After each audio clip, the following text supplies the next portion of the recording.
ତ ପିଲେ ମାନେ ପୁଣି ଥରେ ଆଉ ଏକ ଭିଡିଓରେ ତମ ସମସ୍ତଙ୍କୁ ସ୍ୱାଗତ ଜଣାଉଛି। ପିଲେ ପୂର୍ବେ ଆମେ ଜାଣିଲେ ଦୁଃଖ ରୂପକ ଶ୍ରୀର ଦୁଃଖ ରୂପକ ଇରେ ବ୍ରଜବଳି ଏବଂ ରିପୁର ଗଜାନୁକୋଷ ପରି ଏବଂ ଶରଣାଗତରେ ବତ୍ସର ଭଳି ଆଉ କଣ କରିବାକୁ ମଧୁ ଆଶା। ଦେଖ ତାପରେ କଣ ହେଇଛି ଦେଖ ପିଲେ। ଦେଖ କରିବାକୁ ମଧୁ ଆଶା ତିମିର ବେଦନ କାତରେ କାନ୍ତାରେ ତାଇ କରେ ନିବେଦନ ମହାରାଜ ମହାଯଜ୍ଞେ ହୋଇଛ ଦୀକ୍ଷିତ ନବ ବାମା ହେଉଥିବେ ବାମାଙ୍କେ ଦୀକ୍ଷିତ କାତରେ କାନ୍ତାରେ କାତରେ କହିଲେ ଦୁଃଖରେ କାନ୍ତାରେ କହିଲେ ଏଇ ଜଙ୍ଗଲରେ ମୁଁ କଣ କରୁଛି ନା ଏଇ ଜଙ୍ଗଲରେ କାନ୍ତାରେ ଥାଇ କରେ ନିବେଦ ମୁଁ ଏଠି ନିବେଦନ କରୁଛି ମୁଁ ଏଠି ପ୍ରାର୍ଥନା କରୁଛି କଣ ପ୍ରାର୍ଥନା କରୁଛି ନା କରିବାକୁ ମଧୁ ଆଶା ତିମିର ବେଦନ ମୋର ଯୋଉ ମଧୁର ଆଶା ଟିକକ ଅଛି ନା ଏଇ ମଧୁର ଅନ୍ଧାକାର କୁ ମୋର ମଧୁର ଆଶା ରୂପକ ଅନ୍ଧାକାରକୁ ଟିକେ ଭେଦ କରିଦିଅନ୍ତୁ। ମୋର ଏଇ ଯୋଉ ମନ ଭିତରେ ଯୋଉ ସନ୍ଦେହ ପ୍ରକୃତି ବା ମୋ ମନ ଭିତରେ ଯୋଉ ସନ୍ଦେହ ଟିକକ ଜାତ ହୋଇଛି ନା ଏ ଆଶା ବା ମୋର ଏଇ ଯୋଉ ସନ୍ଦେହ ଟିକକ ଆପଣ କଣ କରନ୍ତୁ ଏଇ ସନ୍ଦେହ ଅନ୍ଧାକାରକୁ ଆପଣ ଭେଦ ନ କରନ୍ତୁ। ଭେଦନ୍ତୁ ବା ଏଇ ମଧୁ ଆଶାଟିକୁ ମଧୁର ଆଶା ରୂପକ ଅନ୍ଧକାରକୁ ଭେଦ କରନ୍ତୁ ଏବଂ ଆଉ କଣ କହୁଛନ୍ତି କାତରେ କାନ୍ତାରେ ଥାଇ କରେ ନିବେଦନ କାତରେ ଅଛି ଦୁଃଖରେ ଅଛି ଦୁଃଖରେ ଥାଇ ମୁଁ କଣ କରୁଛି ଦୁଃଖରେ ଥାଇ କାନ୍ତାରେ କହିଲେ ଜଙ୍ଗଲରେ ଜଙ୍ଗଲରେ ଥାଇ ମୁଁ କଣ କରୁଛି ନା ମୁଁ ନିବେଦନ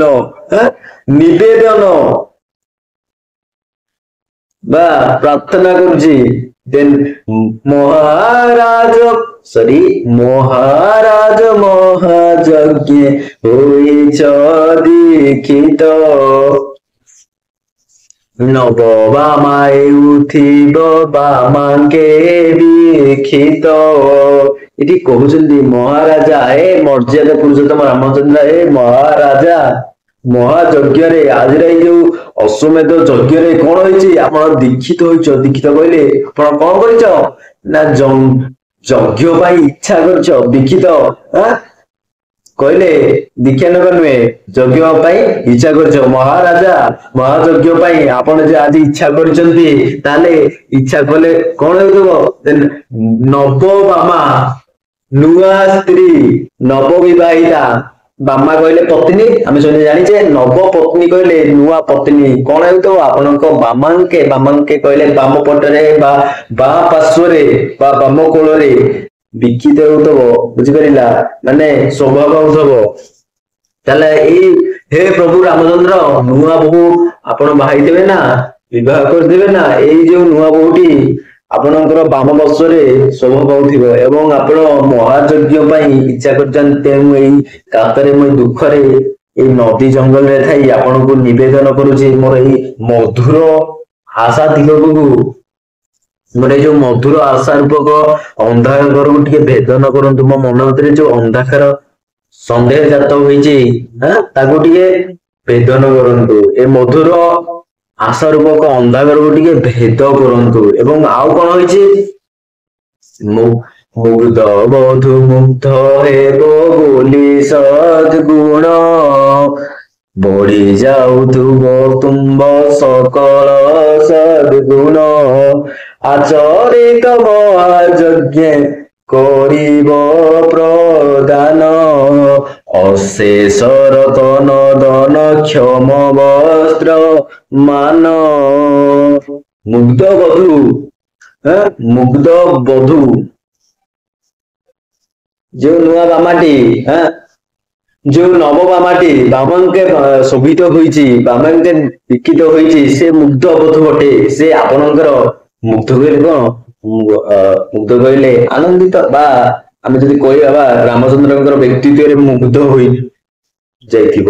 ତେଣୁ ମୁଗ୍ଧ ବୋଧୁ ହେବ ବୋଲି ସତଗୁଣ ବଢି ଯାଉଥିବ ତୁମ ସକଳ ସଦ୍ଗୁଣ। ତୁମର ତ ସକଳ ସଦ୍ଗୁଣ, ସକଳ କହିଲେ ସବୁ ପ୍ରକାରର, ତୁମ ଭିତରେ ଥିବା ସବୁ ପ୍ରକାରର ସଦ୍ଗୁଣ ଆହୁରି ବଢି ଯାଉଥିବ।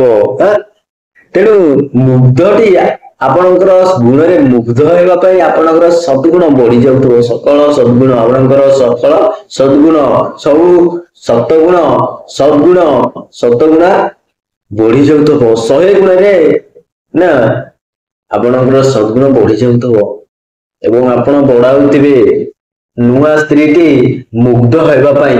ଦେନ୍ ଆଚରିତ ମହାଯଜ୍ଞେ କରିବ ପ୍ରଦାନ, ଅଶେଷ ରତନ ଧନ କ୍ଷମ ବସ୍ତ୍ର ମାନ। ଆଚରିତ ମହାଯଜ୍ଞେ, ଯୋଉ ମହାଯଜ୍ଞ ଆପଣ ଆଚରଣ କରିଛନ୍ତି, ଯୋଉ ମହାଯଜ୍ଞ ଆପଣ ଆୟୋଜନ କରିଛନ୍ତି, ସେଇ ମହାଯଜ୍ଞରେ ଆପଣ ପ୍ରଦାନ କରିବେ। କଣ ପ୍ରଦାନ କରିବେ? ନା ଅଶେଷ ରତନ। ବୁଝିପାରିଲା? ଯେଉଁ ଧନ ସମ୍ପତ୍ତିର ଶେଷ ନାହିଁ, ଅଶେଷ ରତନ। ବହୁତ ଲୋକଙ୍କୁ ବହୁତ କଥା ଆପଣ ଦାନ କରିବେ। ଅଶେଷ ରତନ ଧନ, ଧନ ଦାନ କରିବେ, ରତ୍ନ ଦାନ କରିବେ। କ୍ଷମ ବସ୍ତ୍ର ମାନ, ଦେଖ ପିଲେ, କ୍ଷମ ବସ୍ତ୍ର ମାନ, କ୍ଷମ କହିଲେ ପାଟ, ପାଟ ବସ୍ତ୍ର ମାନ ଆପଣ ସବୁ ଦାନ କରିବେ। ବୁଝିପାରିଲା? ତାହେଲେ ପିଲେ ଏଠି କଣ କଣ କହୁଛନ୍ତି ଏଇ ପଦରେ? ସରଳ ଭାଷାରେ ବୁଝିବା। ଏଇ ପଦରେ କହୁଛନ୍ତି ଯେ ହେ ପ୍ରଭୁ ରାମଚନ୍ଦ୍ର, ଆପଣଙ୍କର ସକଳ ସଦ୍ଗୁଣ, ସବୁ ସଦ୍ଗୁଣ, ସବୁ ପ୍ରକାରର ଭଲ ଗୁଣ ତକ 100 ଗୁଣରେ ବଢି ଯାଉଥିବ। କାହିଁକି ନା ନୂଆ ବହୁଟି ଆପଣଙ୍କର ଗୁଣରେ ମୁଗ୍ଧ ହବା ପାଇଁ। ତେଣୁ ଆପଣଙ୍କର ଆହୁରି ବହୁତ ଗୁଣ ବଢି ଯାଉଥିବ, ଆପଣଙ୍କର ବଢି ଯାଉଥିବ। ଏବଂ ଆପଣ କଣ କରିବେ? ଏଇ ଯୋଉ ମହାଯଜ୍ଞକୁ ଆୟୋଜନ କରିଛନ୍ତି, ସେଠି ଆପଣ ଅଶେଷ ଧନରତ୍ନ ଏବଂ ପାଟ ବସ୍ତ୍ର ମାନ ପ୍ରଦାନ କରିବେ। ତାହେଲେ ମତେ କଣ କିଛି ଦେବେନି? ହଁ ଦେବେ। କଣ ଦେବେ କହୁଛନ୍ତି? କଣ ଏସବୁ? ଆଗେ କହିଲେ ଏସବୁ ତମମାନଙ୍କର ପରବର୍ତ୍ତୀ ସମୟରେ ଆଲୋଚନା କରିବା। ତାହେଲେ ପିଲେ ଆଜି ପାଇଁ ବସ୍ ଏତିକି।